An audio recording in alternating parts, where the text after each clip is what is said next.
ব্যাঙ আর সাপের ভিতরে বন্ধুত্ব ছিল। তো একদিন ব্যাঙ বলে তার বন্ধু সাপকে যে, বন্ধু তোমার সব কিছু আমার পছন্দ হয়, কিন্তু রাস্তা দিয়ে যখন তুমি চলো তখন দেখি আমি যে তুমি এরকম আকাই বাঁকাই চলো। কে বলে কথাটা? বলে কে? ব্যাঙ বন্ধু বলে। কাকে? সাপ বন্ধুকে বলে, তুমি এরকম বাঁকা হয়ে চলো কেন, আকাই বাঁকাই। তো সাপের কাছে তো আছে অস্ত্র, অস্ত্র থাকলে তো এর মেজাজটা একটু গরম থাকে বেশি, ঠিক না? সে ফোর্স করে উঠছে, ব্যাংকে সবল মারবে। তুই আমার ভুল ধরতে আসছিস আর খুঁজে পাইস না কাউকে, তুই আমাকে ভুল ধরতে আসছিস। সবল মারতে গেছে, ব্যাং লাফ দিয়ে পুকুরে পড়ছে। পাশেই পুকুর, পুকুরে পড়ে একবারে পানির তলদেশে গিয়ে চুপ করে আছে। সাপ মনে করছে যে ব্যাং হয়তো ভাসতেছে, সেও পিছনে লাফ দিয়েছে পুকুরে, কিন্তু ব্যাঙের আর খুঁজে পায় না।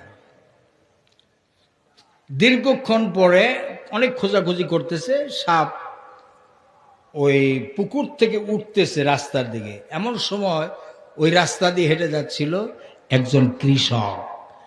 কৃষকের হাতে কি থাকে? ছাতি। কি থাকে? মহিষ পিটানো বা গরু পিটানো লাঠি থাকে। আর লাঠি যদি কারো হাতে থাকে আর সামনে পড়ে সাপ, ওই সাপের খুব রক্ষা আছে মনে হয় নাকি। মাজার উপরে একটা বাড়ি লাগাইছে, এক বাড়িতে সাপ আর নড়াচড়া করতে পারে না। এরপরে রাস্তায় উঠাইয়া আচ্ছা মতো শেষে লাঠি দিয়া মাথা থেকে মুখ থেকে রক্ত বের হইয়া সাপ শটান।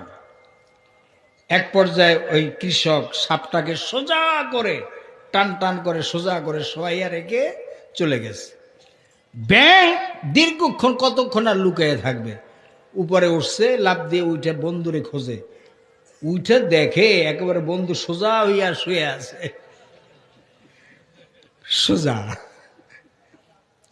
এখন ব্যাঙ চিন্তা করে যে বন্ধুরে এত সোজা হইতে কইলাম, কিন্তু মোটেই সোজা হয় না, উল্টা আমারে সবল মারতে আসে। কিন্তু এখন এত সোজা হইল কেন? কাছে এসে দেখে যে একেবারে রক্ত ঝরতেছে নাক দিয়া মুখ দিয়া। সে আর এই দুনিয়ায় নাই, হ্যাজ গান, চলে গেছে। তখন ব্যাঙ বন্ধু সব বন্ধুকে লক্ষ্য করে বলল যে, বন্ধু তুমি জীবিত থাকতে বলেছিলাম সোজা হও, কিন্তু সোজা তুমি হও নাই। সোজা হইছ ঠিক, মরে সোজা হইছ। আমাদের মানুষের অবস্থাগুলি এরকমই। এখন জীবিত থাকতে কেউ সোজা হতে চায় না, মরে সবাই সোজা হয়।